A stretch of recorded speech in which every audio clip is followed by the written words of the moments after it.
Sono Renzo Ruggeri e vi racconto la mia musica. Bene, riprendiamo con questa seconda parte del podcast relativo al mio nuovo EP, Lives. Passiamo al secondo brano, One Night in Strasbourg.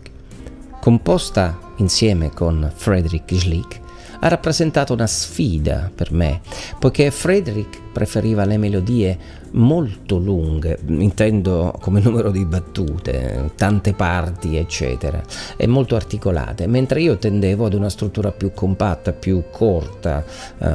Nonostante tutto, riascoltando oggi questo brano, trovo che le melodie siano molto appaganti e il mix fra le due concezioni abbia dato frutti inaspettati.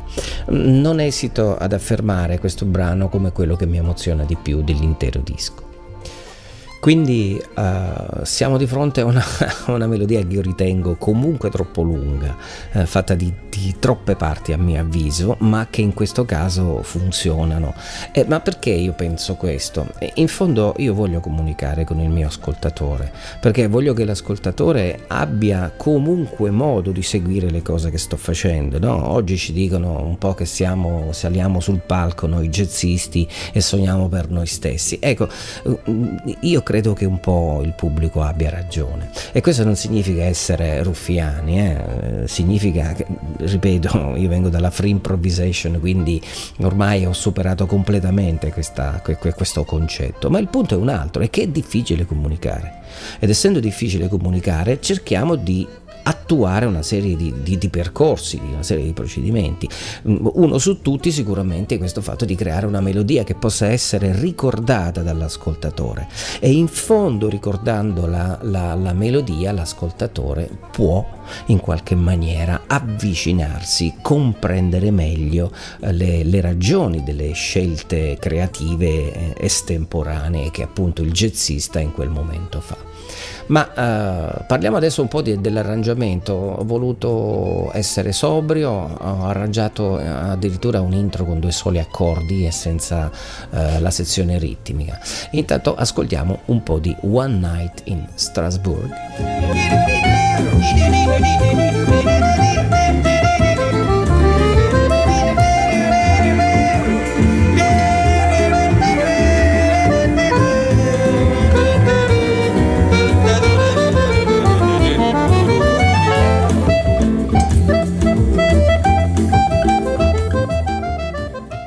Siamo arrivati al terzo brano, Cherokee, che è una composizione di Ray Neville, celebre per aver segnato il passaggio di Charlie Parker dal periodo swing al periodo bop.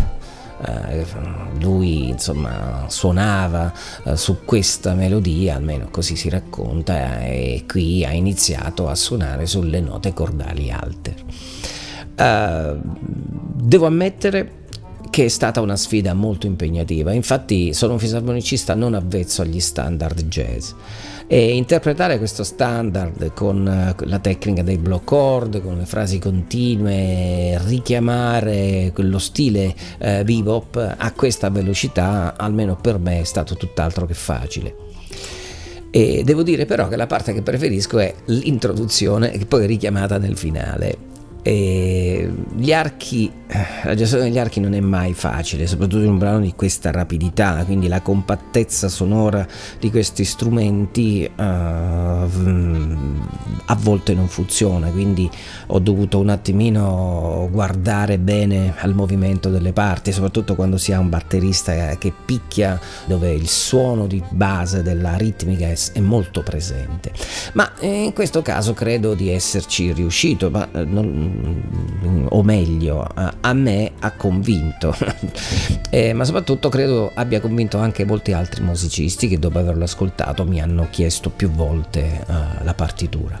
Chiudo, prima di farvi ascoltare il brano, o almeno una parte di questo brano, con segnalarvi un piccolo gioco che in questa versione io faccio con le 2 mani, con la mano destra e con la mano sinistra, ma in realtà sul disco originale facevamo uno scambio fra me e Frédéric Schlick. Bene, ascoltiamo un pezzo di Cherokee.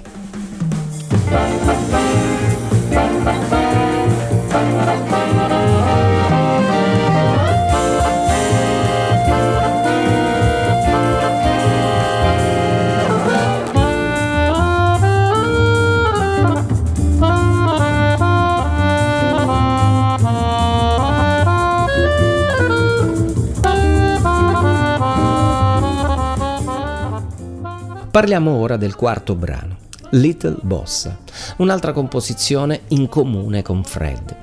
Ed è un brano veramente dolcissimo, devo ammetterlo. La sua forza è proprio la sua semplicità. La fisarmonica qui respira davvero.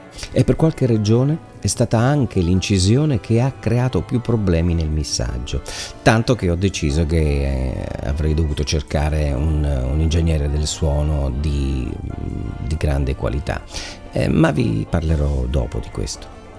Improvvisare invece è stato diverso rispetto agli altri brani perché tecnicamente era ovviamente facile, quindi ero ispirato ma ero continuamente in lotta con me stesso per cercare di ridurre il numero delle note che arrivavano nella mia mente, e in questi casi io mi affido alla mia stonata voce che in qualche maniera mi garantisce il farmi rimanere tranquillo, il sentire la melodia e quindi lavorare non sulle frasi sotto l'aspetto appunto armonico, cioè non penso proprio quasi a nulla, ma semplicemente mi lascio guidare dal fraseggio, dalle articolazioni, da ciò che arriva, e questo per certi versi mi garantisce mi garantisce di non cadere in manierismi inutili.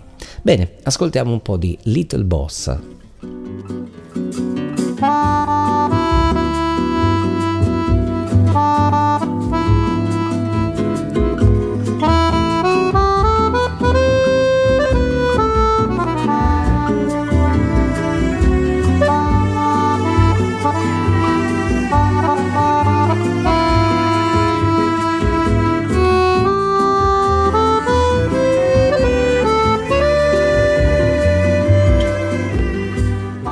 Siamo arrivati all'ultima composizione fatta assieme a Frederick dal titolo Friends and Italy.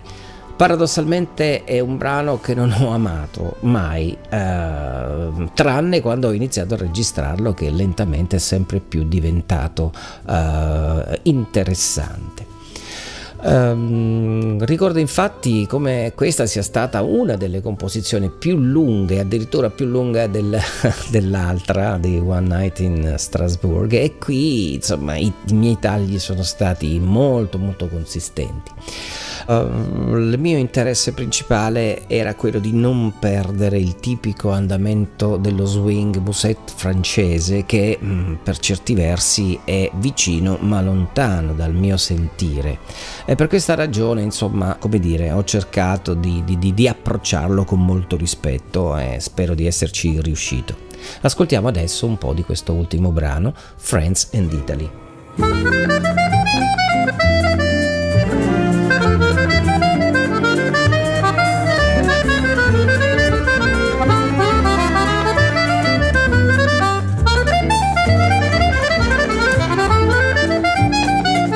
Bene, spero che questi brevi assaggi vi abbiano incuriosito e possiate ascoltare per intero questa mia nuova produzione Lives. Ma parliamo ora dei collaboratori.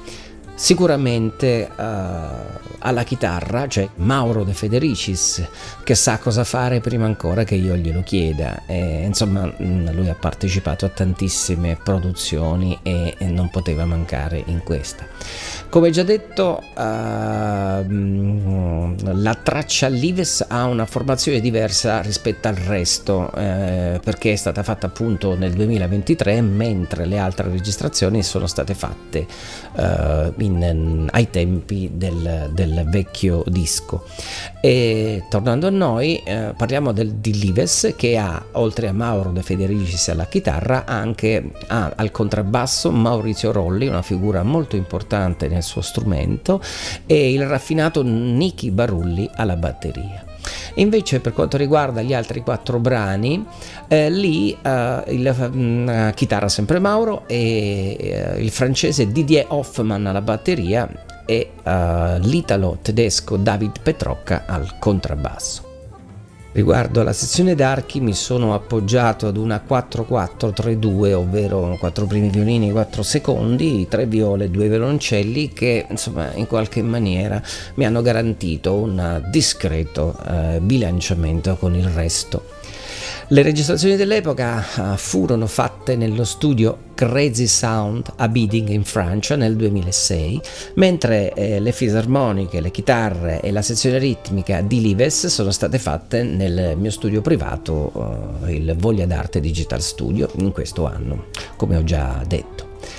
Per il missaggio mi sono affidato a un carissimo amico di Vicenza, Federico Pelle, un ingegnere del suono di grande sensibilità, e del Basement Studio appunto di Vicenza. Con lui ho un rapporto sempre molto franco, ci diciamo le cose dritte e questo ci aiuta a capire bene cosa si vuole, a focalizzare esattamente l'obiettivo da raggiungere, e questo io ritengo sia una grande forza di questo speciale personaggio. Tra l'altro amo molto la sua attrezzatura basata soprattutto sull'hardware e sulla un po' la sonorità analogica che io amo molto, e devo dire che insomma io mi sono trovato non bene ma benissimo e sono veramente molto soddisfatto del sound, e nonostante io avessi molta paura, tanto da decidere di non mixare. Infatti a volte faccio il missaggio dei miei dischi, ma in questo caso avevo proprio bisogno di un professionista serio, capace, e il risultato è stato all'altezza delle aspettative. Allora, la foto della mia faccia che si trova in copertina è stata scattata da mio figlio Francesco, mentre la foto delle foglie è stata scattata da Simon Berger, e la grafica del progetto invece è stata realizzata da Roberto Palermo. La fisarmonica che suona è un modello G1 Patchwork della Bugari di Castelfidardo, un'azienda che fa fisarmoniche meravigliose, che io ringrazio per la disponibilità.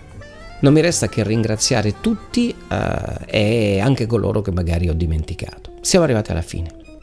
Spero vi sia piaciuto conoscere da vicino la travagliata storia di questo EP. Oggi si ascolta tutto in velocità, senza avere il tempo di innamorarsi delle cose. E questo podcast nasce proprio per questo, approfondire le ragioni che mi hanno spinto a realizzare il progetto, ma anche a permettermi di raccontarlo per creare una sorta di legame con coloro che vorranno ascoltarlo. Vi invito a visitare il mio sito ufficiale www.rensoruggieri.com e il mio shop vogliadarteproduction.com.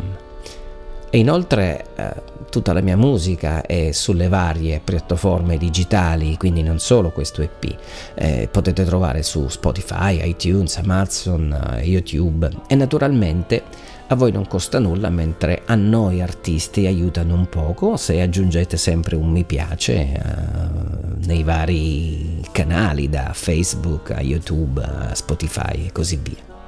Grazie allora per l'ascolto e a Dio piacendo, arrivederci, o meglio, a risentirci al prossimo podcast.